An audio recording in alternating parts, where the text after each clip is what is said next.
మీద బ్రతకడానికి దేవుడు అనేక సందర్భాలు మనకిచ్చినా, దైవికంగా బ్రతకడానికి మాత్రం దేవుని యొక్క వాక్యమే మనకు వేరే దారేమీ లేదు. కనుక వాక్యములో దేవుడు మనకు అనుగ్రహింపచేసినటువంటి సందర్భాల్లో అనేక మంది ప్రవక్తలు ఈ భూమి మీద దేవుడు పంపించాడు. సాధారణంగా ప్రవక్తల ద్వారా దేవుడు ఏం నేర్పిస్తాడంటే, దేవుని యొక్క విషయాలను దేవుడు ఏదైతే ప్రజలకు చెప్పమన్నాడో ఆ విషయాలు తీసుకొని, అవి ప్రజలకు అందించాలి. ప్రవక్త యొక్క డ్యూటీ అది. దేవుడు చెప్పిన విషయాలు తీసుకొని ప్రవక్త చేసేటువంటి పనులన్నీ కూడా దేవుని మాటలు తీసుకోవటం, ప్రజలకి అందించడం. అలాగే ప్రవక్తలకు దేవుడు కొన్ని పవర్స్ ఇస్తాడు, కొన్ని శక్తులు ఇస్తాడు, కొన్ని వరాలు ఇస్తాడు. వాటినన్నిటిని కూడా దేవుని చిత్తానుసారంగా ఉపయోగించాలన్నది దేవుని ఉద్దేశం. దేవుడు ఏదైనా ఒక వరం ఇచ్చినా, ఒక శక్తినిచ్చినా, ఒక కార్యం చేయమనే అధికారం ఇచ్చినా కూడా అది దేవునికి ఉపయోగకరంగా ఉండడానికి దేవుడు దాన్ని మలిచాడు. అది క్రమం. అలాగే బిలామన్న ఆయన మనకు చాలా సందర్భాల్లో మనకు కనబడ్డు. బైబిల్‌లో ఎక్కడ కనబడ్డు. సడెన్‌గా ప్రత్యక్షమవుతాడు ఆయన. ఎక్కడి నుంచో ఏలియా కూడా సడెన్‌గా ప్రత్యక్షమవుతాడు. కనుక దేవుడు ఎప్పుడు, ఎక్కడ, ఎవరిని ఎలాగ తీసుకొస్తాడో మనకు తెలీదు. అలాగ బిలామును కూడా తీసుకొచ్చాడు. బిలాము మన ఎదుటకు రావడానికి గల కారణం ఏంటంటే, 2 సందర్భాలు జ్ఞాపకం చేస్తాను. సంఖ్యాకాండం 22వ అధ్యాయం చూడండి ఒకసారి. సంఖ్యాకాండము 22వ అధ్యాయము మొదటి వచ్చిన భాగాన్ని నేను చదువుతున్నాను, మీరు చదవద్దు. తర్వాత ఇశ్రాయేలీయులు సాగి యెరికోకు ఎదురుగా యొర్దాను తీరమునున్న మోయాబు మైదానములో దిగిరి. సిపోరు కుమారుడైన బాలాకు ఇశ్రాయేలీయులు అమోరీయులకు చేసినంతయు చూచాను. జనము విస్తారముగానున్నందున మోయాబీయులు వారిని చూచి మిక్కిలి భయపడిరి. మోయాబీయులు ఇశ్రాయేలుకు జంకిరి. మోయాబీయులు మిద్యాను పెద్దలతో ఎద్దు బీటి పచ్చికను నాకివేయునట్లు ఈ జనసమూహం మన చుట్టూ ఉన్నది, యావత్తును ఇప్పుడు నాకివేయుననిరి. ఆ కాలమందు సిపోరు కుమారుడైన బాలాకు మోయాబీయులకు రాజు. కాబట్టి అతడు బెయోరు కుమారుడైన బిలామును పిలుచుటకు అతని జనుల దేశమందరి నది వద్దనున్న పెతోరుకు దూతల చేత ఈ వర్తమానము పంపెను. సడన్ గా ఇక్కడ మనకు బిలాము ప్రత్యక్షమయ్యాడు. ఎందుకు ప్రత్యక్షవాల్సి వచ్చింది? కారణం ఏంటనంటే, బిలాము రావడానికి కారణం అక్కడున్నటువంటి మోయాబు రాజు. మోయాబు రాజు ఎవరు అంటే, మోయాబీయులు ఎవరనంటే లోతు సంతానం నుంచి వచ్చినటువంటి వారు వీళ్ళు. మోయాబీయులు అంటే ఆదికాండము 19వ అధ్యాయము 37వ వచ్చిన భాగంలో ఒక మాట ఉంటుంది చూడండి, స్పీడ్గా ఉండండి. ఆదికాండము 19వ అధ్యాయము 37వ వచ్చిన భాగంలో, వారిలో పెద్దది కుమారుని కని వారికి మోయాబు అని పేరు పెట్టును, అతడు నేటి వరకు మోయాబీయులకు మూల పురుషుడుగా ఉండెను. అంటే ఈ లోతు సంతానంలో ఉండి వచ్చినవాడు. లోతు సంతానం అంటే లోతు కుమార్తె చేసినటువంటి పాపం వల్ల లోతుకు పుట్టినటువంటి మోయాబీయులు అనమాట. వాళ్ళలో నుంచి అంటే అక్రమ సంతానం ఒక రకంగా. కనుక అలాంటి సంతానంలో వచ్చినటువంటి వారు ఈ మోయాబీయులు. ఈ మోయాబీయులు ఆ ప్రాంతంలో ఇశ్రాయేలు ప్రజలందరూ ఆ ప్రాంతాల మేంచిబడి వాళ్ళు ప్రయాణం చేసుకుంటూ వెళ్తున్నారు. వీళ్ళేమో ఐగుప్తు ప్రాంతం నుంచి ప్రయాణం చేసుకుంటూ వస్తున్నారు. మరి వస్తూ ఉంటే దారిలో అనేక సందర్భాలు అనేక మనుషులు, అనేక రాజ్యాలు వస్తాయి కదా, వాటి మధ్యలోంచి రావాలి కదా. అలా మధ్యలోంచి వస్తూ ఉంటే మధ్యలో ఎదోము దేశం వాళ్ళకి తగిలింది. ఎదోము దేశం. ఆ దేశం మీదకి వస్తే ఎదోమీయులు ఏం చేశారంటే, బాబు మీరు మా దేశానికి రావద్దు, మీరు మా దేశానికి వస్తే మాకు ప్రమాదం, మీరు చాలా మంది ఉన్నారు, మా దేశం దగ్గరకు రావడానికి వీలు లేదని, కుదరదంటే కుదరదనేసారు ఎదోమీయులు. కుదరదంటే అప్పుడు వాళ్ళు ఏం చేశారంటే, సరే అని చెప్పేసి పాపం వాళ్ళ మధ్యలో నుంచి నడుచుకుంటూ వచ్చేస్తే చాలా దూరం కలిసి వచ్చేది. వాళ్ళు మా మధ్యలోంచి వెళ్ళడానికి మీకు వీల్లేదన్న ఆ కారణం చేత ఆ ఎదోము ప్రాంతం చుట్టూరు తిరిగి రావాల్సి వచ్చింది. అలా చుట్టూరు తిరిగి వాళ్ళు ఆ ప్రయాణం చేసుకుంటా వచ్చేసారు. వచ్చేసి కొంచెం ఎదరకొచ్చేటప్పటికి అక్కడే ఆ మధ్యలోనే అహరోను కూడా చనిపోతాడు వచ్చేటప్పుడే. అది దాటి ఆ దేశం దాటి కొంచెం ఎదరకొచ్చేటప్పటికి కనాను ప్రాంతంలో ఉన్న ఆ కనాను అరాదురాజు అనేటువంటి ప్రాంతానికి వస్తారు.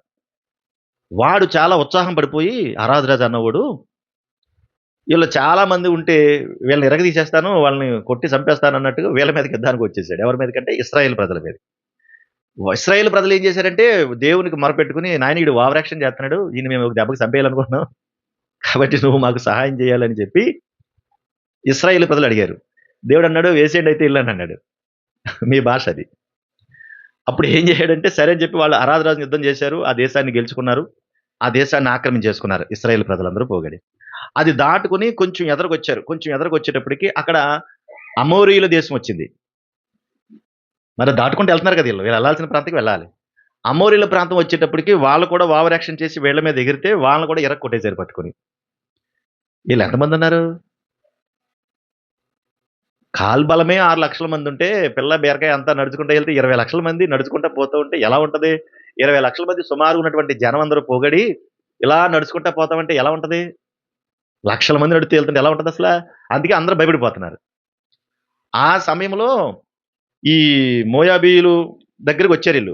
అమోరీల ప్రాంతానికి వచ్చారు. అమోరీలను కూడా ఆక్రమించేశారు. ఆక్రమించేసి నడుచుకుంటా వచ్చేస్తా ఉంటే వీళ్ళు ఈ కనాను రాజు అరాదుకు చేసింది, ఈ అమోరీయుల రాజు వాళ్ళకి చేసినయి ఇవన్నీ కూడా తర్వాత దేశం మందేరా బాబు అని గుండ్లు బాదుకుంటున్నాడు. ఎవరు? మోయాబు రాజు. ఆ దేశాలన్నీ దాటుకుని ఈళ్ళ దేశం మీదకి రావాలి. అమ్మో! అని ఇప్పుడు ఈ విషయాలన్నీ గుర్తొచ్చినియి. ఆ రాజుని అలా చేశారు, ఈ రాజుని ఇలా చేశారు, ఇప్పుడు మమ్మల్ని ఏం చేస్తారు అని భయపడ్డారు మోయాబీయులు. దీనికి సొల్యూషన్ ఏంటి? దీన్ని ఎట్లా పరిష్కారం చేసుకోవాలి? అని ఆలోచన చేస్తే అప్పుడు బిలాము గుర్తొచ్చాడు. ఎవరికి? ఈ మోయాబు రాజుకి. బిలాము గుర్తొచ్చాడు. బిలాము ఎందుకు గుర్తొచ్చాడనంటే దేవుడు బిలాముకు ఒక వరం ఇచ్చాడు. వింటున్నారా? చెప్పేటప్పుడు వినండి నాగరాజు. చెప్పేటప్పుడు వినండి. బిలాముకు దేవుడు ఒక వరం ఇచ్చాడు. అదొక విచిత్రమైంది. ఎట్లా అంటే ఆయన ఎవరినైనా శపించేస్తే శాపం వస్తది. ఒకవేళ ఎవరినైనా దీవిస్తే దీవెనొస్తది. ఇది ఒక వరం. దేవుడు వరాలనిస్తాడు. వరాలనిచ్చినప్పుడు వరాలను ఉపయోగించుకోవాలి. ఆ వరములు దేవుని మహిమ కొరకు ఉపయోగపడాలి. అంతే తప్ప ఎక్కడ పడితే అక్కడ, ఎలా పడితే అక్కడ వాడుకోవడానికి కాదు వరాలు. ఒక వరం, స్వస్థపరిచే వరం దేవుడు ఒక వరం ఇచ్చాడనుకోండి. ఆ వరాన్ని ఏం చేయాలి? చక్కగా ఉపయోగించుకుని దేవుని మహిమ కొరకు అది ఉపయోగపడాలి. అంతేనా? ఇంకేమన్నా ఉన్నాయా? చెప్పరే. ఈ మధ్య సోషల్ మీడియా వచ్చిన తర్వాత చండాలం అయిపోయింది. దేవుని కొరకు ఏ మాటలు చెప్పాలో, ఏ పదాలు ఉపయోగించాలో, దేవునిలో ఎలా పెంచాలో ఈ విషయాలు మానేసి దేవుడు ఒక వరం ఇస్తే వరాలను తృణీకరించి చండాలమైనటువంటి పనులు చేసుకుంటా, పిచ్చి పిచ్చి పనులు చేసుకుంటా, పిచ్చి పిచ్చి ప్రసంగాలు చేసుకుంటా, దేవుని మాటలు మానేసి దెయ్యపు మాటలు చెప్పుకుంటా, అవమానం కలిగించి క్రైస్తవ్యాన్ని హేళన చేసే పరిస్థితులకు వచ్చేసాయి. వరాలంటే అవే వరాలు. అవంటారండి వరాలు? చెప్పండి. అసలు ఈ సోషల్ మీడియాలో ఇవన్నీ తీసి ఎన్ని పెడుతున్నారో వాళ్ళు. ఇంకొకడు ఆడెవడో అంటాడు పరలోకం అంట ఇక్కడికి 2400 కిలోమీటర్లు ఉందంట. ఎంత ఉందంట? 2400 కిలోమీటర్లు ఉందంట. అర్జెంట్గా టికెట్ కొనుక్కోండి అంటున్నాడు. ఆడు అమ్ముతాడంట. 2400 కిలోమీటర్లే ఉందంట. టికెట్ లేకపోతే మీరు వెళ్తా కుదరదు. టికెట్ తీసుకోవాలి అన్నాడు. ఆడిస్తాడంట టికెట్. అయ్యో బాబు! ఎన్ని చెప్పాలో నాకు ఒకటి కదండి బాబు, చాలా ఉన్నాయండి బాబు. దానికోసం మళ్ళీ ఇంకొకడు అంటాడు మీకు స్వస్థత రావాలంటే డబ్బులు పెట్టుబడి పెట్టాలంట. డైరెక్ట్గా అడుక్కుంటున్నారు ఇవన్నీ. వరాల పేరట జరుగుతున్న మోసం చెప్తున్నాను. మీకు స్వస్థత రావాలంటే డబ్బులు పెట్టుబడి పెట్టాలి, డబ్బులు పెట్టుబడకపోతే స్వస్థత రాదు అంటున్నాడు. ఇంకొక ఆడవిడ వచ్చి ఆవిడ సాక్ష్యం చెప్తుంది. ఆవిడేమంటే ఆ పాస్టర్ గారు వచ్చంట ప్రార్థన చేసి పండిచ్చాడంట. ఏమిచ్చాడంట? చెప్పరే. ప్రార్థన చేసి పండిస్తే ఇంటికెళ్ళి పండు తిందంట. ఇంటికెళ్ళి పండు తినగానే 50,000 రూపాయలు అప్పు తీరిపోయిందంట. పండు తింటం ఏంటి? అప్పు తీరిపోవడం ఏంటి? అసలు పిచ్చొచ్చేస్తుంది అన్నీ చూస్తుంటే నిజంగా ఇవన్నీ. ప్రార్థన చేసి పండు ఇవ్వడం ఏంటి? ఆ పండు తింటే 50,000 రూపాయలు అప్పు తీరిపోయిందంట. అది విచిత్రం చెప్తానండి. ఇక్కడ ఇంకోటి ఉంటుంది చెప్తానండి. పండు తిన్న తర్వాత తీరిపోయిన తర్వాత మరలా ఇంకొక 20,000 ఎక్స్ట్రా వచ్చినాయంట. చూడండి ఇలాంటి ఏమన్నా మనం అప్పులో చాలా మంది ఉన్నాం. చాలా తిప్పలు పడుతున్నాం. తలకో పండు తిందాం పోని వెళ్ళి. నిజంగా ఎక్కడ దొరుకుతారు పట్టుకుని పోనీ తలకో పండు ఎవరా బాబు, మాకు చాలా లక్షల రూపాయలు అప్పులు ఉన్నాయి, పొలాలు అమ్ముకుంటున్నాము, స్థలాలు అమ్ముకుంటున్నాము అప్పులు తీర్చడానికి. ఎంత దౌర్భాగ్యులుగా దొరికారంటే అసలు నోటితో చెప్పలేము. ఇలాంటి చాలా ఉన్నాయి. ఇంకొక ఆవిడకంట కేజీ గడ్డ ఉందంట కడుపులో. ఎంత గడ్డ? కేజీ గడ్డ ఉందంట. కేజీ గడ్డ తగ్గాలంటే ప్రార్థన చేసినందుకు 15,000 ఇవ్వాలంట పాస్టర్ గారికి. 15,000 ఇస్తే అప్పుడు ఆవిడ దగ్గరికి 15,000 లేవంట. అందుకని 6,000 ఇచ్చి ప్రార్థన చేయించుకుందంట. కేజీ గడ్డ తగ్గిందంట. అసలు ఎంత మెట్లెక్కిపోతుందంటే, ఓహో కేజీ తగ్గిందంటే నువ్వు 6,000 బాకీ ఉన్నావు కాబట్టి కేజీ తగ్గింది నీకు అంటున్నాడు. ఆ మిగతా 6,000 కూడా కట్టేస్తే మిగతా కేజీ కూడా ఏమైపోద్ది? తగ్గిపోద్ది. వందలు ఉన్నాయండి, వందలు వేలు ఉన్నాయండి. నోటితో చెప్పలేనంత దౌర్భాగ్యులు ఉన్నారండి. పక్కింటి ఆవిడంట టీవీ ఫుల్గా పెట్టేస్తుందంట. ఒక అమ్మాయి చెబుతుంది. ఏం పాపం టీవీ ఫుల్గా సౌండ్ ఎట్టేస్తుంటే ప్రార్థన చేసుకుంటా కొంటలేదంట, వాక్యం చదువుకుంటా కొంటలేదంట, ఫుల్గా సౌండ్ ఎట్టేస్తుందంట. అందుకని ఆ సౌండ్ ఎట్టినప్పుడల్లా అంటుందంట, యుద్ధం యెహోవాదే, యుద్ధం యెహోవాదే, యుద్ధం యెహోవాదే అంటుందంట. రోజు ఇలాగ అంటా ఉంటుంటే ఆ టీవీ ఢామ్ అని పేలిపోయిందంట. బాగుందా? ఇవన్నీ బాగున్నాయా? దేవుడు వరాలు ఎందుకు ఇచ్చాడు? వరాలను ఇష్టానుసారంగా వాడుకోవడానికి కాదు. ఒక రోజున దేవుడు తీర్పు తీర్చే సమయానికి వీళ్ళందరూ దొరికిపోతారు. నిజమేదో అబద్ధమేదో ఫస్ట్ మనకు తెలియాలి. అమ్మా, ఫస్ట్ మనకి తెలియాలి. గుడ్డిగా నమ్ముతాం. దూరపు కొండలో నునుపు అంటారు కదా. అందుకే దూరంగా ఉన్న వాళ్ళు చెప్తే మనకు అందంగా అంతది, మంచిగా అంతది. దగ్గరికి వెళ్ళి వాళ్ళ బ్రతుకు చూస్తే ఎంత దౌర్భాగ్యంగా ఉంటుందో అర్థమవుతుంది. కనుక అంత మోసం చేస్తా ఉన్నారు. బిలాముకు దేవుడు వరం ఇచ్చాడు. ఆ వరాన్ని బట్టి ఇతను పిలిపించుకోవడానికి ఇష్టపడ్డాడు. ఇష్టపడి తీసి తెచ్చుకున్నాడు అతన్ని. వెళ్ళి కౌరు పంపించాడు. బిలాము దగ్గరికి కౌరు పంపించేటప్పుడు మరి ప్రవక్త కదా. ఒకటి ఇందులో ఉన్న ఒకటో పాయింట్ చెప్తున్నాను అనమాట. బిలాముకు దేవుడు వరం ఇచ్చాడు. అది ఏ వరం ఇచ్చాడు అని అంటే, ఎవరినైనా శపిస్తే శాపం వస్తుంది, ఎవరినైనా దీవిస్తే దీవెన వస్తుంది, అలాంటి వరం ఇచ్చాడు. ఇది ఈ మోయాబు రాజు అయినటువంటి బాలాకుకు తెలిసింది. తెలిసి ఏం చేశాడంటే, మనం యుద్ధం చేయక్కర్లేదు, వాళ్ళతో కొట్లాట్లు గొడవక్కర్లేదు, ఏమక్కర్లేదు, అతన్ని తీసుకొచ్చి వీళ్ళని శపించమని అన్నామంటే చాలు, ఆ శాపానికి లక్షల మంది ఏమైపోతారు, నాశనం అయిపోతారు. కాబట్టి ఏది కూడా నేరం మన మీదకి రాకుండా మనం తప్పించుకోవచ్చు అని ప్లాన్ చేసి కొంతమంది పెద్దల్ని కొన్ని బహుమానాలు ఇచ్చి పంపించాడు. కొంతమంది పెద్దల్ని కొన్ని బహుమానాలు ఇచ్చి పంపించి ఆయన తీసుకురమ్మన్నాడు. ఆయన తీసుకురమ్మంటే బిలాం ఏం చేశాడంటే, వాళ్ళు వచ్చారు, ఎవరు మీరు అని అడిగాడు. సో మేము పలానా అని చెప్పారు. చెప్పినప్పుడు బిలాం ఏం చేశాడు? 22వ అధ్యాయము, సంఖ్యాకాండము 22వ అధ్యాయము 7వ వచన భాగం. కాబట్టి మోయాబు పెద్దలను, మిద్యాను పెద్దలను సోదు సొమ్మును చేత పట్టుకుని బిలాము నద్దకు వచ్చి, ఇక్కడ ఇంకో విషయం ఏంటంటే, ఈ మోయాబు రాజుతో కలిసి మిద్యానీయులు అంటారు వాళ్ళని, వీళ్ళు కలిసిపోయారు, వీళ్ళు ఒకటైపోయారు ఈ విషయంలో. ఎందుకంటే వాళ్ళ దేశం మీద కూడా వీళ్ళు వెళ్తారన్న ఉద్దేశంతో ఇటు మోయాబీయులు అటు మిద్యానీయులు ఇద్దరు ఒకటైపోయారు. ఓకేనా? అర్థం. మోయాబీలు అనేవారు వేరే, మిద్యానీయులు అనేటువంటి వారు కూడా వేరే. వీళ్ళిద్దరూ కూడా కలిసిపోయారు. ఎందుకంటే తర్వాత వచ్చేది మళ్ళీ ఆ దేశం మీదకి అన్నట్టు. ఇప్పుడు వీళ్ళిద్దరూ కలిసిపోయి సోదె సొమ్మును చేత పట్టుకుని బిలాము నద్దకు వచ్చి బాలాకు మాటలు అతనితో చెప్పారు. ఏమని? ఇది ఇట్ట జరిగింది, అట్టట అయ్యింది, కాబట్టి నువ్వు వచ్చి వీళ్ళందరినీ శపించాలి అని చెప్పగానే, ఇదిగో నీ కోసం ఇన్ని బహుమానాలు తెచ్చాము అని చెప్పగానే బిలాం వెంటనే ఏం చేశాడంటే, ఒరే బాబు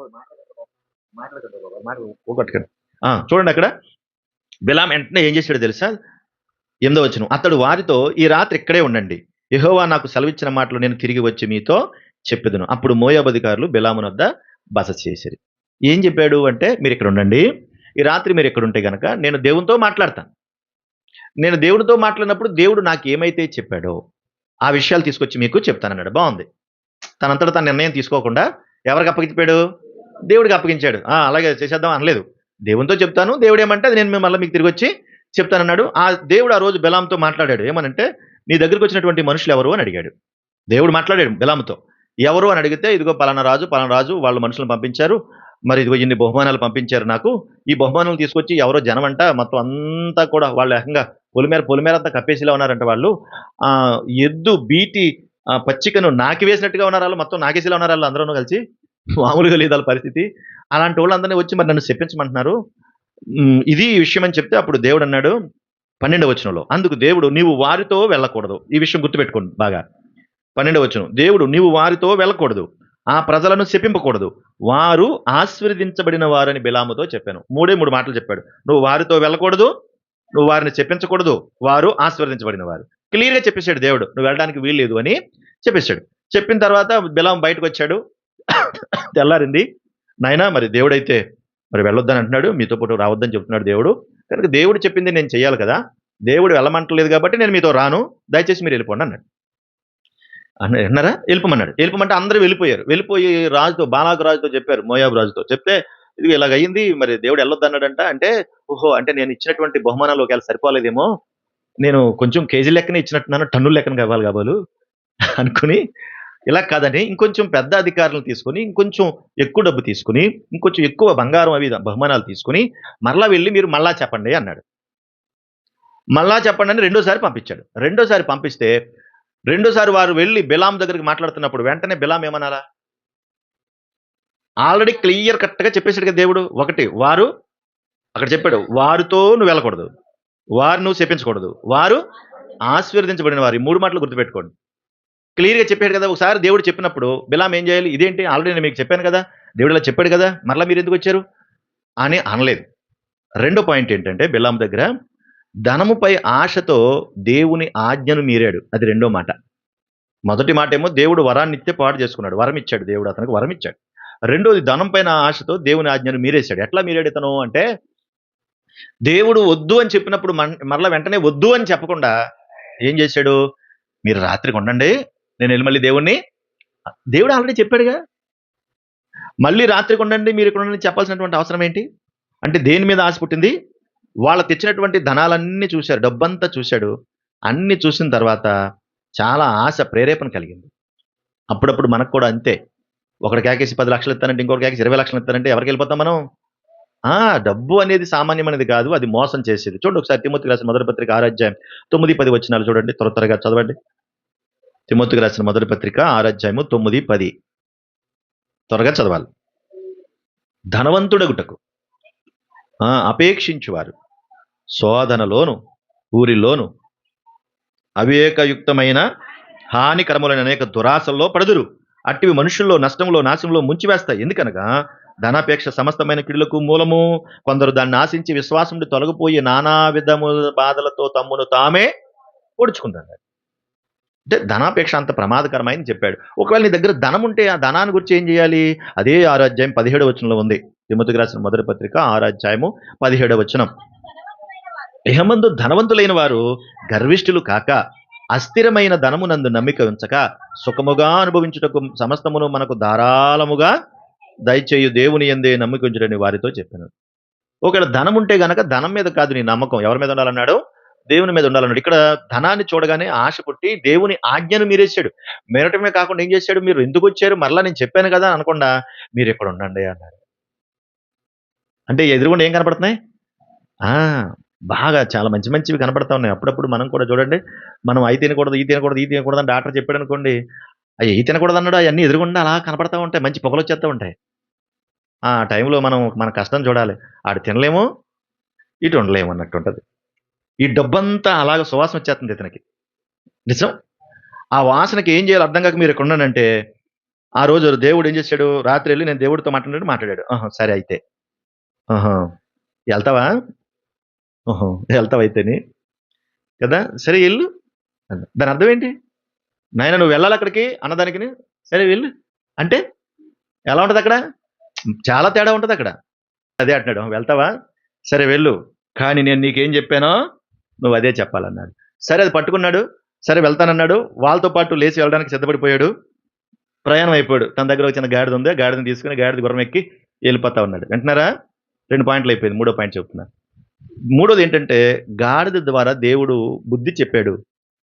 అంటే బుద్ధి చెప్పడం అంటే అక్కడ మెలకువ, లేదంటే జ్ఞాపకం చేశాడు, మెలకువ చేశాడు అని కూడా చెప్పొచ్చు. గాడిదని ఎక్కేసి వెళ్ళిపోతూ ఉంటే గాడిదకి ఎదురుగుండా దేవుని యొక్క మహాదూత కత్తి చేత పట్టుకుని, నేను ఆల్రెడీ నీకు చెప్పాను వెళ్ళొద్దని, మళ్ళీ నువ్వు సిద్ధమైపోయావు వెళ్ళిపోతాకి, నువ్వు మాట వినవరా అని కత్తి చేత పట్టుకుని ఉంటే, ఈ దేవదూత కత్తి ఇది ఆ గాడిదకి కనపడుతుంది కానీ అది విచిత్రం. ఈ గాడిదకి కనబడుతున్నాయి, ఈ పైన అతనికి ఎందుకు కనబడట్లేదు అనుకుంటున్నారు? అతని కంటికి ఏం కనబడుతుంది? అతను తెచ్చిన బహుమానాలు, డబ్బు, ఇదే కనబడుతుంది మనకి. మనమైనా సరే నువ్వు ఆదివారం ప్రార్థన అనేది వచ్చావంటే, నువ్వు ఇదిగో ఈ టైం నుంచి ఈ టైం దాకా వచ్చావంటే 10,000 ఇస్తాను నీకంటే. ఎంతమంది ఆరాధనలో ఉంటారు? మన ఆరాధన 10 to 12:30. ఈ 10 to 12:30 నువ్వు దగ్గరుండి పనిచేసావంటే నీకు 10,000 ఇస్తాను అన్నారు అనుకోండి ఎవరైనా పిలిచి. ఎంతమంది ఇక్కడ ఉంటారు? ఒకవేళ పొరపాటు నుంచి కూర్చుంటానే కానీ వాళ్ళందరూ వెళ్ళిపోయారు. నేను ఒక్కనాడు ఎలాగా ఏంటి అక్కడికన్నా వెళ్ళాను కాదు. ఎంత వచ్చినావు? వెళ్ళకపోతే ప్రసంగం అంతా చేసి నన్ను చంపేస్తాడేమో అని ఏడుతో వచ్చి కూర్చున్నా కానీ, మిగిలిన వాళ్ళు అందరూ వెళ్ళిపోయినా కానీ, ఈ ఉన్న వాళ్ళ మనసు కూడా ఎక్కడ ఉంటుంది? డబ్బు అంత ప్రమాదకరమైంది. హృదయపూర్వకంగా కూర్చుని ఆరాధన చేసేటువంటి పరిస్థితి ఉండదు. డబ్బు అంత ప్రమాదకరమైంది. బిలాము చూసి మనం ఏదేదో అనువేసుకుంటున్నాం కానీ, బిలాము ప్లేస్లో నువ్వు ఉంటే ఏం చేస్తావేంటి? దేవుడా అయిపోయింది కదా, అడుక్కునేటప్పుడు కూడా ఒకసారి సారీ చెప్తే ఆయనే క్షమించేస్తాడు, ఈ డబ్బులు పోతే మళ్ళీ వస్తాయా అనిపించదు. ధనం అంత ప్రమాదకరమైంది. కాబట్టి బిలాము మనకు అదే నేర్పుతున్నాడు. ఇప్పుడు మనకి బిలాము ఏం నేర్పుతున్నాడంటే మెలకువ నేర్పుతున్నాడు. ఎట్లా మెలకువ నేర్పుతున్నాడంటే, ఇదిగో ధనాన్ని ఆపేక్షించి వెళ్ళిపోతున్నాడు. ఈ గాడిదకి కనపడుతుంది కానీ ఇతనికి మాత్రం కనపడట్లేదు. ఆఖరికి ఆ కత్తిని చూసి, ఆ దేవదూతను చూసి ఈ గాడిద అటు ఇటు అటు ఇటు పరిగెత్తుకుంటూ పరిగెత్తుకుంటూ వెళ్ళి ఎక్కడో పడిపోయింది. పడిపోతే ఈ పైనున్నోడు ఏమంటున్నాడంట, ఈ పైనోడు ఏమంటున్నాడు, ఏమే గాడిద, నేను చిన్నప్పటి నుంచి తీసుకొచ్చి నిన్ను పెంచి పెద్ద చేసి నీకు మంచి మంచి ఆహార పదార్థాలు పెట్టి నిన్ను మేపి ఇంతటి దాన్ని చేస్తే నన్ను కింద పడేస్తావే నువ్వు, నా కాలుని పెట్టింది అంటున్నాడు. అప్పుడు దేవుడు ఏం చేశాడంటే ఆ గాడిదకు మాట ఇచ్చి, ఈ పైన అతనికి అర్థం కావట్లేదా గాడిద, నువ్వు మాట్లాడు అన్నాడు దేవుడు. మాట్లాడుంటే అప్పుడు అన్నది, యారా అప్పుడు గాడిద మాట్లాడుతుంది, నేను నీ దాననైనది మొదలుకొని, అక్కడ మంచి భలే ఉంటుంది, ఎంత బాగుంటుందండి మాటలు. అందుకు గాడిద 28-29, నేను నీ దాననైనది మొదలుకొని నేటి వరకు నీవు ఎక్కుచూ వచ్చిన నీ గాడిదను కానా గాడిద. అది ఎంత బాగా మాట్లాడుతుందండి. దేవుడు ఊరికనే రాయించడండి, ప్రతి పదాన్ని కూడా రాయించాడు. చూసారా, గాడిదకు మాటిస్తే గాడిద ఏం మాట్లాడిందో కూడా దేవుడు రాయించాడు మనకు అర్థం అవ్వాలని. నేను నీ దాన్ని మొదలుకు నువ్వు మేపని అంటున్నావు, నేనేం కాదన్నానా, నువ్వు నన్ను చూసావు, నేనేం కాదంటలేదు. నేను ఎప్పుడైనా ఇలా చేశానా? నేను నీ దాన్ని మొదలుకొని నా కాలుని పెట్టినా నడువుని పెట్టినా నా నడుము పడిపోతున్నా సరే నిన్ను చూసుకుంటా నిన్ను మోసుకుంటా పోయాను కానీ, ఎంత బాధ ఉన్నా ఓర్చుకున్నాను కానీ ఎప్పుడైనా కింద పడేశానా? మరి ఇప్పుడు పడేశానంటే నువ్వు చూడాలి కదరా. ఈ కింద పడిపోవడం, గాడిద మాట్లాడడం, మామూలుగా అయితే మనం గాడిద మాట్లాడితే మనం గాడిద ఎంక చూడాలి, కానీ గాడిద ఎంక చూడాలా. సడన్ గా చూసేటప్పుడు ఎదురుగుండా ఎవరు కనబడుతున్నారు? ఆ కత్తి చేత పట్టుకున్న, వరదీసిన కత్తి చేత పట్టుకున్న యెహోవా దూత, అక్కడ యేసుక్రీస్తు వారి యెహోవా దూత అంటే కనబడతా ఉన్నాడు. అప్పుడు ఈ బిలాముకు కళ్ళు తెరుచుకున్నాయి. ఎప్పుడైతే కళ్ళు తెరుచుకున్నాయో అప్పుడు భయపడ్డాడు. దేవుని దూత, యెహోవా దూత అంటున్నాడు కదా, నేను వెళ్ళొద్దన్న చోటకు నువ్వు వెళ్తానని నిర్ణయం తీసుకుని ప్రయాణమై వెళ్తున్నావు, నీకు జ్ఞానం లేదు, నిన్ను ఈ పాటికి చంపేయాలా, కానీ నేను నీ దగ్గరికి రాకుండా నిన్ను ఎవరు ఆపారనుకుంటున్నావు? ఈ సమయానికి నీ గాడిద ఆపింది. అది గనక అటు ఇటు పరిగెట్టుకుని వెళ్ళకుండా ఉంటే అప్పుడే ఒక దెబ్బగా అయిపోయేవాడు నువ్వు. ఇప్పుడు నీ గాడిద నిన్ను ఆపింది అంటే, అయ్యా నేను చూడలేదు అంటున్నాడు. నేను చూడలేదు, ఒకవేళ నువ్వు వెళ్ళొద్దంటే వెళ్ళిపోతాను వెనక అంటున్నాడు. మళ్ళా వెళ్ళొద్దంటే ఆగిపోవడం ఏంటి? మనకు ఆ తెలివి, వివేచన, జ్ఞానం లేదు. గాడిదకున్న జ్ఞానం కూడా లేదు మనకి. మనం నేర్చుకోవాలి. ఈరోజు నీ గాడిద కూడా మనకి జ్ఞానం నేర్పుతుంది. మనం తెలుసుకోవాలి, ఏం చేస్తున్నామో, ఎలా ఉన్నామో తెలుసుకోవాలి.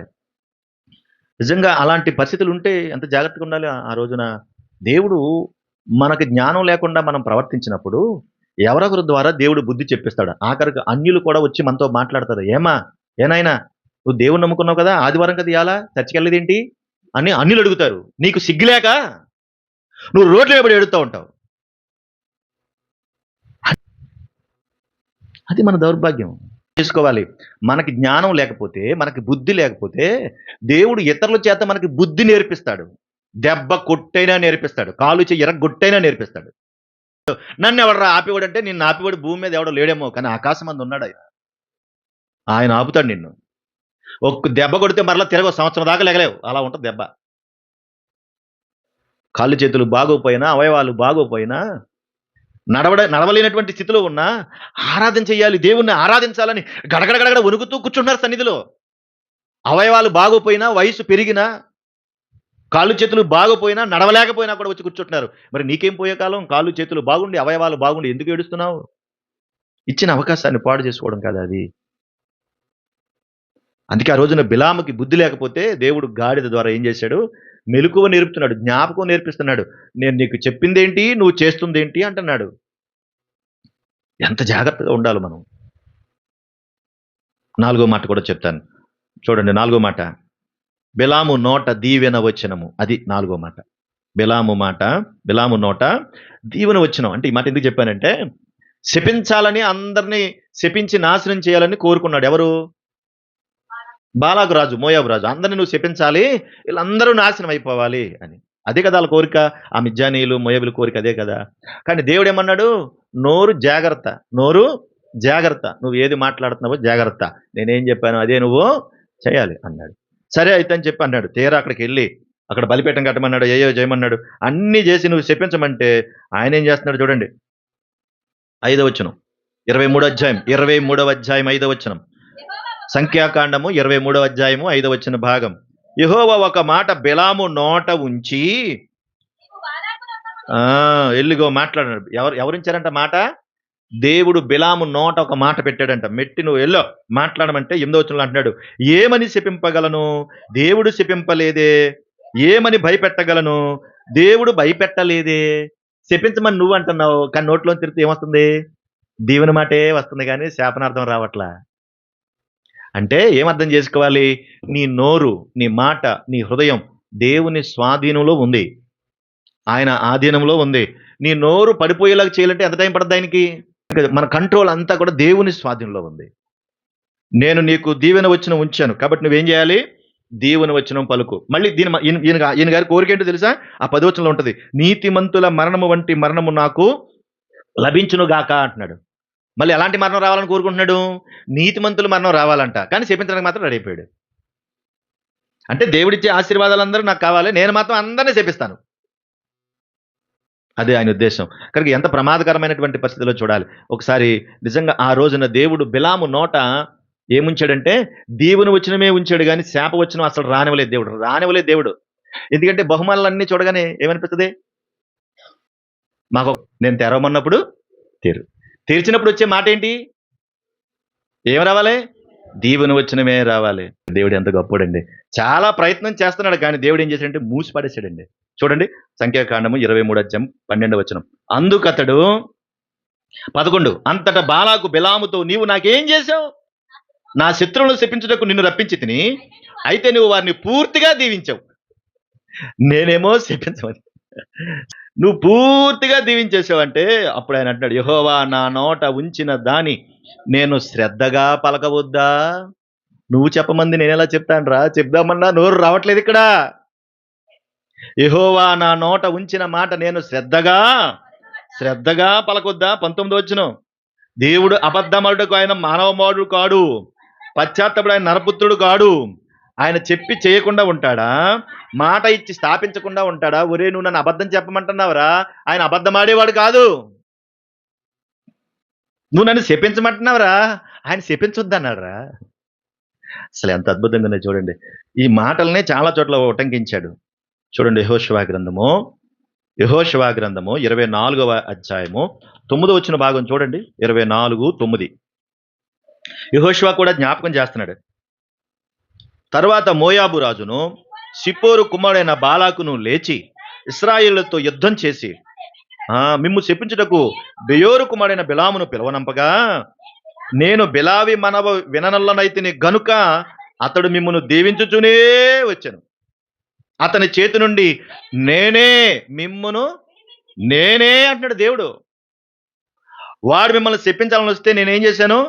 దీవించేటట్టుగా చేశాను. వాడి చేతి నుంచి నేనే మిమ్మల్ని ఏం చేశాను? విడిపించేతాను. దేవుడు అప్పుడు అదే అంటాడు, నేనే చేశాను, ఇంకెవడో చేయడానికి ఉండదు అని. అందుకే తరతరాలు జరిగినా కానీ మనం ఎవరిని గుర్తుపెట్టుకోవాలంటే దేవుని గుర్తుపెట్టుకోవాలి. ఫస్ట్ దేవుణ్ణి గుర్తుపెట్టుకోవాలి. ఎవరైనా మనకు సహాయం చేశారంటే ఊరికి నేను చేయరు. ఎందుకనంటే దేవుడు వారిని ప్రేరేపిస్తాడు. పలానా వాళ్ళు కష్టంగా ఉన్నారు, నువ్వు వెళ్ళి వాళ్ళకి సహాయం చేయాలి, ఆ ప్రేరేపణ కలిగిస్తాడు. ఇప్పుడు మనం సహాయం చేసిన వాళ్ళని గుర్తుపెట్టుకుంటాం, మంచిదే, కానీ వాళ్ళని ప్రేరేపించింది ఎవరు? మరి అదెందుకు మర్చిపోతాం? నువ్వు కష్టకాలంలో ఉన్నప్పుడు నీకు సహాయం చేసిన వాళ్ళు ఉన్నారు, కానీ ఆ సహాయం చేసిన వాళ్ళు దేవుడు ప్రేరేపణ చేత చేశారు. కాబట్టి వారిని గుర్తుపెట్టుకోవాలి, వారి వెనక నడిపించిన దేవుణ్ణి జ్ఞాపకం చేసుకోవాలి. కనుక యెహోషువ చెబుతున్నాడు ప్రజలందరితో, ఒరే ఇలా జరిగింది, మనం ఇలా వెళ్తున్నప్పుడు ఇలా జరిగింది, ఆ కష్టకాలంలో దేవుడు ఇలా చేశాడు మనకని ఆయన జ్ఞాపకం చేస్తున్నాడు, మనల్ని కూడా జ్ఞాపకం చేసుకోమంటున్నాడు. నెహెమ్యా గ్రంథము 13వ అధ్యాయం 1-2 వచ్చిన భాగాలు కూడా చూడండి. 13.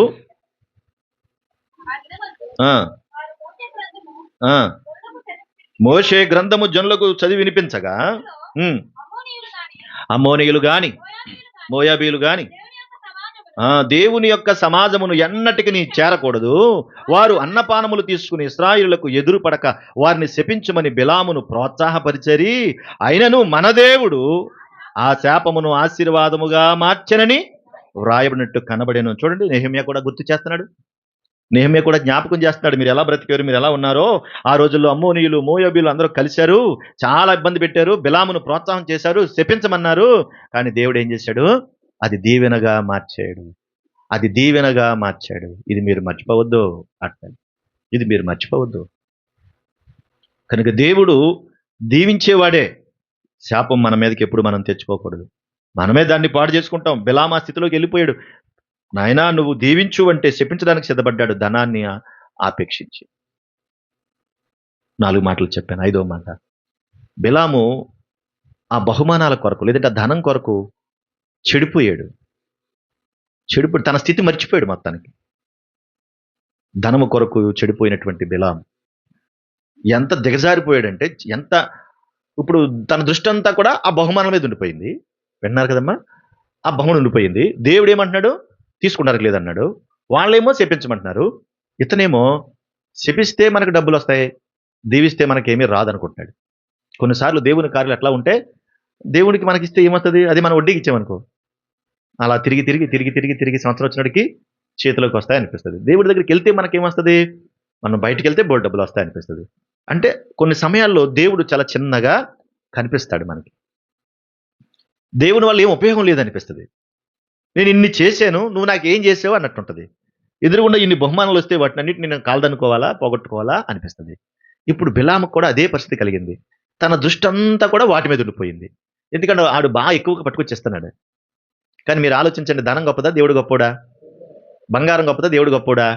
అసలు వాడిచ్చేది పోను కేజీ ఇవ్వచ్చు, 2 కేజీలు ఇవ్వచ్చు. దేవుడిస్తే ఎంత ఇస్తాడు? పట్టజాలనంతా కదా. అన్నీ ఆయన స్వాధీనంలో ఉన్నవి కదా. కానీ బిలాం ఏం చేశాడంటే వాటి మీదే దృష్టి పెట్టుకుని తన మనసు దాని మీద ఆనుకున్నాడు. అది మనసులో నుంచి పోవటం లేదు. ఇప్పుడు దాన్ని ఎలాగైనా సంపాదించుకోవాలి, ఆ దృష్టిలోకి వెళ్ళిపోయాడు. ఇప్పుడు ఎలా సంపాదించుకోవాలి? మంచిగా ప్లాన్ చేసామనుకోండి బాగుంటుంది, కానీ దీనివల్ల ఎక్కువ లాభం రావట్లేదు. అడ్డంగా వెళ్తే, నిదానంగా వెళ్ళమనుకోండి కొంత సంపాదన, అడ్డగోలుకి వెళ్తే నిజాయితీగా దేవుని కొరకు బ్రతికితే ఏమనిపిస్తుంది? ఈ 10 రూపాయలే చాలు, ఇందులో ఆరోగ్యం ఉంది, ఇందులో దీవెన ఉంది కదా, ఇందులో ఆరోగ్యం ఉంది, ఇందులో దీవెన ఉంది. వాడిచ్చే లక్షల ద్వారా నేను పోతాను తప్ప నాకు ఉపయోగం ఏమీ లేదు, జీవితాంతం నిందమోయాలి. చూసారా దానికి దీనికి ఎంత వ్యత్యాసం ఉందో. కానీ బిలాము దృష్టి మాత్రం దాని మీద ఉంది. అందుకని ఇప్పుడు ఏం చేశాడంటే అడ్డదారులు తొక్కడం ప్రారంభించాడు.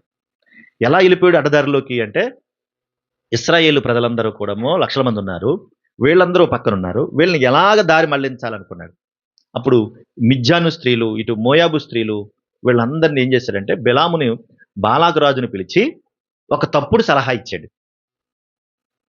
బిలాము ఒక తప్పుడు సలహా ఇచ్చి ఏమన్నాడంటే, ఇదిగో నువ్వు ఇలా చేస్తే పని అవ్వదు, నువ్వు ఇలా చేయాలని చెప్పాడు. 25వ అధ్యాయం మొదటి వచనం, 25 మొదటి వచనం, 25 మొదటి వచనం. ఇశ్రాయేలు షిత్తీములో దిగి ఉండగా ప్రజలు మోయాబు రాండ్రతో వ్యభిచారము చేయ సాగిరి. ఎలా చేశారు వ్యభిచారం? దేవునికి ఏం పడదు? విగ్రహారాధనైన వ్యభిచారమైన దేవునికి అసలు పడదు, క్షమించడు వాటిని దేవుడు. కాబట్టి మనకు ఒకటే మార్గం, వీళ్ళని ఎలాగోలాగా నువ్వు పాపంలో పడేయాలి. పిలుపు గారు వింటున్నారా? వీళ్ళని ఎలాగోలాగా ఏం చేయాలంటే పాపంలో పడేయాలి. పాపంలో పడేస్తే మనం చంపక్కర్లా, ఎవరు చంపేస్తారు? ఇప్పుడు దేవుడే చంపేస్తాడు. వాళ్ళని తప్పుడు సలహా ఇచ్చాడు. చూడండి 31వ అధ్యాయము, అదే సంఖ్యాకాండం 31వ అధ్యాయము 15-16 వచనాలు కూడా చూడండి. 15-16 వచనాలు. మోషే వారితో, మీరు ఆడువారందరినీ బ్రతకనిచ్చితిరా?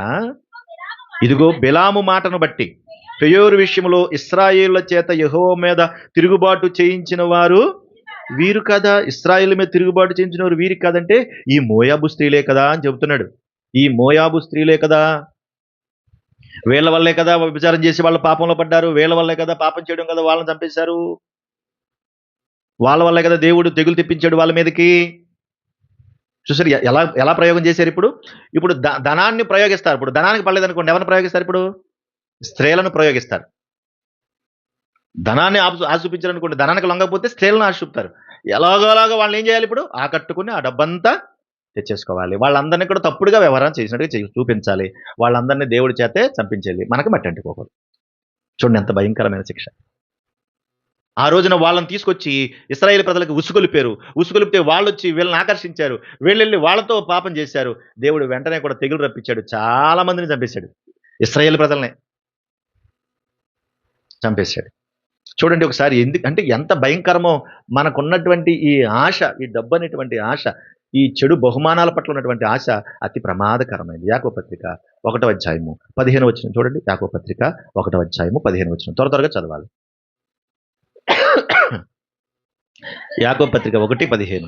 దురాశ గర్భము ధరించి పాపమును కనగా. చూడండి యవనస్తులు ఇంకా తెలియదమ్మా, ఇక్కడ ఆలోచిస్తున్నారు. దురాశ గర్భము ధరించి పాపమును కనిందంట. ఎవరు? దురాశ. అంటే దురాశ వల్ల ఏమొస్తుంది?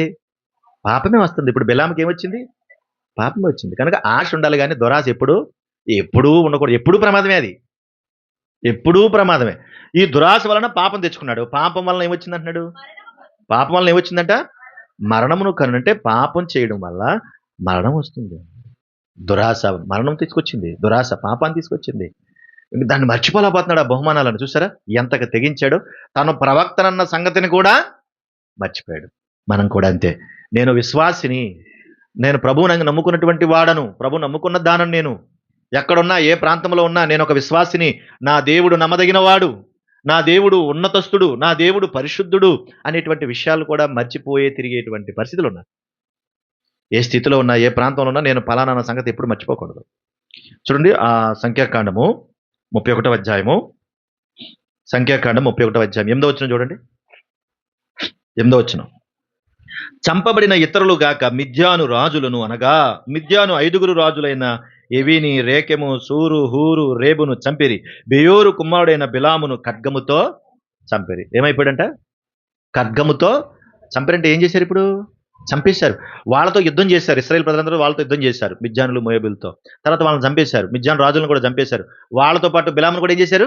చంపేశారు. ఇప్పుడు ఏ బహుమానం కొరకు ప్రయాసపడ్డాడో ఆ బహుమానం సంపాదించుకోవడానికి ఉన్నాడు ఇప్పుడు?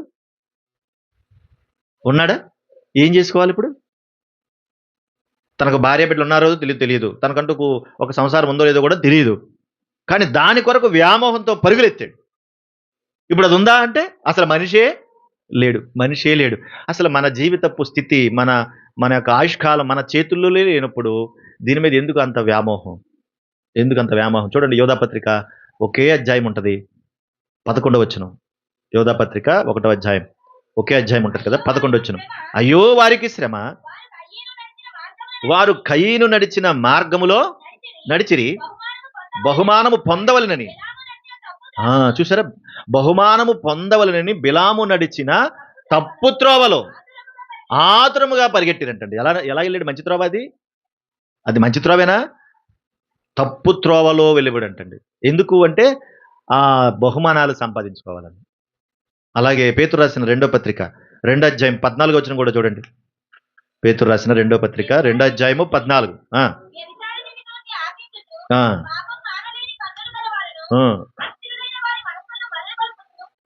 15వ వచనం.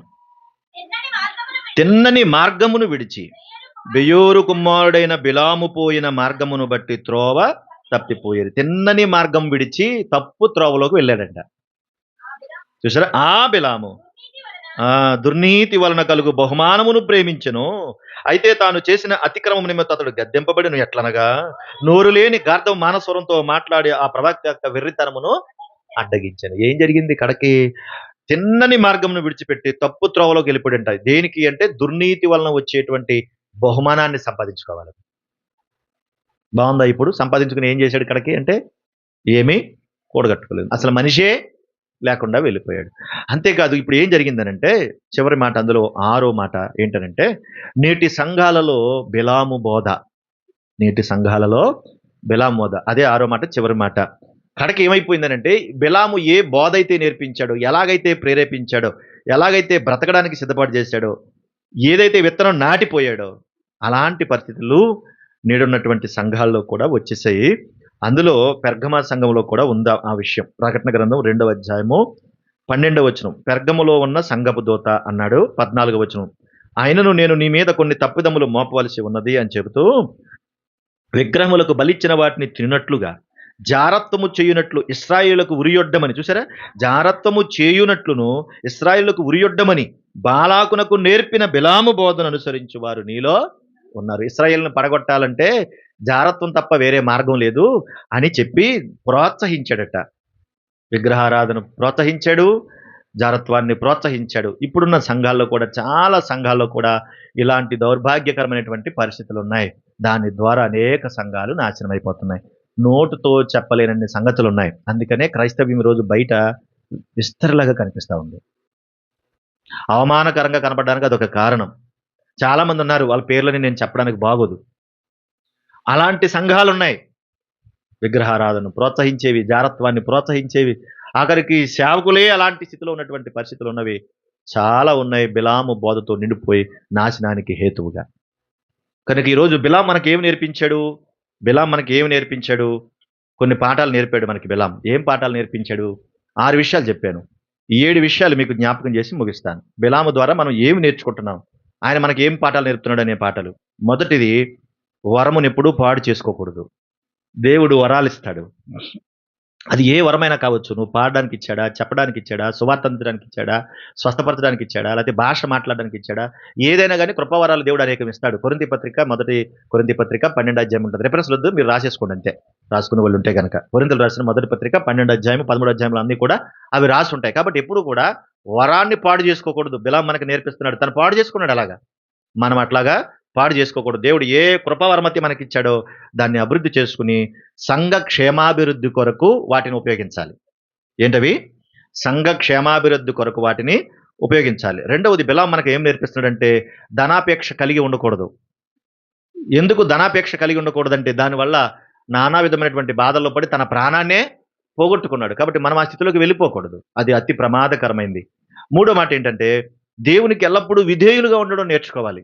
దేవునికి ఎల్లప్పుడూ విధేయులై ఉండాలి. ఇప్పుడు బిలాం ఏం చేశాడు? విధేయతను చూపించకుండా ధనం మీద వ్యామోహంతో వెళ్ళొచ్చా వెళ్ళకూడదా అన్న టచ్చాడుతా దేవుని అడుగుతాను. ఒకసారి చెప్పేశాడు కదా ఆయన, చెప్పిన తర్వాత మళ్ళీ ఆ స్థాయికి వెళ్ళకూడదు కదా, మళ్ళీ దేవుని అడుగుతాను అని, దేవుడికి తెలియదా అని, ఈ టైప్ ఆఫ్ బిల్డప్లు మనం ఇవ్వకూడదు. ఇది చాలా ప్రమాదకరం. హెబ్రీ పత్రిక 5వ అధ్యాయము 7వ వచన భాగం ఒకసారి చదువుదాం. హెబ్రీ పత్రిక 5వ అధ్యాయము 7వ వచన భాగం త్వరగా చదవండి. శరీరధారి అయి ఉన్న దినములలో మహారోదనతో కన్నీళ్లతో తన్ను మరణము నుండి రక్షింపగలవానికి ప్రార్థనలు యాచనలు సమర్పించి భయభక్తులు కలిగి ఉన్నందున యేసుక్రీస్తు ప్రభువారు అంగీకరింపబడి ఉండెను. ఆయన కుమారుడై ఉండి తాను పొందిన శ్రమల చేత విధేయతను నేర్చుకున్నాడు. యేసుక్రీస్తు ప్రభువారే ఈ భూమి మీద ఉండి ఆయన విధేయత చూపించడం నేర్చుకున్నాడంట. అసలు దేవుడు మనకి ఇవ్వలేదన్న ఏమైనా ఉందా ఈ భూమి మీద? ఆయన మనకి ఇది ఇవ్వలేడనేది ఏమైనా ఉందా? ఆయన ఇది చేయలేడు, ఆయన ఇది ఇవ్వలేడు, ఇది ఆయన వల్ల కాదు అన్నది ఏదైనా ఉందా భూమి మీద అంటే?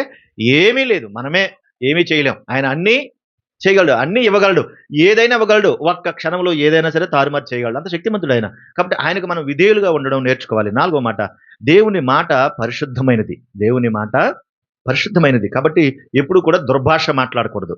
అది పరిశుద్ధమైనది. కనుక ఎఫెసీ పత్రిక 4వ అధ్యాయము 29వ వచ్చిన భాగాన్ని మీరు రాసుకోండి. ఎఫెసీ పత్రిక 4వ అధ్యాయము 29. ఆయన పరిశుద్ధుడు గనక, పరిశుద్ధమైన వాడు గనక పరిశుద్ధముగానే మనం మాట్లాడుకోవాలి. బిలాము శపించడానికి సిద్ధపడ్డాడు, పాప చేయడానికి కూడా ప్రోత్సహించాడు. అది అతి ప్రమాదకరమైంది. అలా చేయడం వల్ల మనం నష్టపోతాం. ఆ జోలికి మనం పోకూడదు. ఇక 5వ మాట, ప్రభు మార్గము విడువవద్దు. ప్రభు మార్గము విడువవద్దు. కొరింథీయులకు రాసిన మొదటి పత్రిక 12వ అధ్యాయం 31. ఏమా నువ్వేం రాయట్లేదు? ఇదంతా రాసి నాకు చూపించు. నాకు మళ్ళా వాట్సాప్ చేయి, నాకు ఇదంతా రాసి నువ్వు రాసి. కొరింథీయులకు రాసిన మొదటి పత్రిక 12వ అధ్యాయం 31లో ఉందన్నమాట. చదువుకుందాము. మీరు చదువుకుని ఇంటికి వెళ్ళిన తర్వాత, ప్రభు మార్గాన్ని ఎప్పుడు విడిచిపెట్టొద్దు. ఏ పరిస్థితిలోనైనా, ఏ సమయంలోనైనా, ఎలాంటి స్థితిలోనైనప్పటికీ కూడా దేవుని మార్గాన్ని ఎప్పుడు విడిచిపోకూడదు. ఇప్పుడు బిలాం ఏం చేశాడు? దేవుని మార్గం విడిచాడా? తిన్నని మార్గమును విడిచిపెట్టి ఎందుకు వెళ్ళిపోయాడంట? దుర్నీతి వలన కలిగేటువంటి వంకరత్వంలోకి ప్రయాణించేశాడు, విడిచిపెట్టేశాడు. దేవుని మార్గం విడిచిపెడితే అన్నీ పోగొట్టుకుంటాం. ఇక 6వ మాట, సత్యమును ఎప్పుడూ తృణీకరించవద్దు. సత్యమును ఎప్పుడూ తృణీకరించవద్దు. రోమాపత్రిక 1వ అధ్యాయం, రోమాపత్రిక 1వ అధ్యాయం 18వ వచనం చదువుదాం ఒకసారి. మాట ఒకసారి చదవండి, చదవండి. దుర్నీతి చేత సత్యమును అడ్డగించు మనుషుల యొక్క సమస్త భక్తిహీనత మీద, భక్తిహీనత మీదను, దుర్నీతి మీదను దేవుని కోపం పరలోకము నుండి బయలుపరచబడుతుంది. చూసారా, సత్యమును అడ్డగిస్తే, సత్యమును దూషిస్తే, సత్యమును వ్యతిరేకిస్తే దేవుని కోపం వస్తుంది. ఇప్పుడు దుర్నీతి వల్ల కలుగు బహుమానాన్ని సంపాదించుకోవాలనుకున్నాడు, సత్యాన్ని అడ్డగించాడు బిలాము. ఇప్పుడు ఏం తెచ్చుకున్నాడు? దేవుని కోపానికి బలైపోయాడు, కత్తితో నరకబడ్డాడు, చంపబడ్డాడు, తన జీవితాన్ని కూడా పాడు చేసుకున్నాడు. ఇక చివరిది 7వ మాట, ఎల్లప్పుడూ ప్రభు కొరకే జీవించు. ఎల్లప్పుడూ ప్రభు కొరకే జీవించు. గలతీ పత్రిక 2వ అధ్యాయం, గలతీ పత్రిక 2వ అధ్యాయం, ఆ మాట చదువుకుని ముగించుకుందాం. గలతీ పత్రిక 2వ అధ్యాయం 20వ వచనం. నేను క్రీస్తుతో కూడా సిలువ వేయబడి ఉన్నాను, ఇకను జీవించువాడను నేను కాదు, క్రీస్తే నాయందు జీవించుచున్నాడు. నేనిప్పుడు శరీరమందు జీవించుచున్న జీవితం నన్ను ప్రేమించి నా కొరకు తన్ను తాను అప్పగించుకొనిన దేవుని కుమారుని యందలి విశ్వాసము వలన జీవించుచున్నాను. ప్రభు కొరకు జీవించాల్సినోడు పోయి ఆస్తి కొరకు బతికాడు, కాబట్టి తన జీవితాన్ని పోగొట్టుకున్నాడు. మనం అట్లా చేయకూడదు. ఇది బిలాము ద్వారా మనం నేర్చుకోవాల్సినటువంటి పాఠాలు. కనుక ప్రభు కొరకే ఎల్లప్పుడూ జీవించడం నేర్చుకుంటే పైనున్నవన్నీ కూడా మనం చేయడానికి సిద్ధపడతాం, జాగ్రత్త పడతాం. మరి యేసుక్రీస్తు వారి భూమి మీదకి వచ్చిన తర్వాత ఎందుకు శిలువ యాగం చేశాడు? ఆయన మనం బాగుండాలనే కదా, మనం రక్షించబడాలని కదా, పాపం నుంచి విముక్తి పొందాలని కదా. కాబట్టి యేసుక్రీస్తు చూపిన మార్గంలో మన జీవిత కాలం అంతా మనం ప్రయాణించాలి. అట్టి కృప ప్రభు మనందరికీ దయచేయును గాక. ఆమేన్. ప్రార్థన చేసుకుందాం.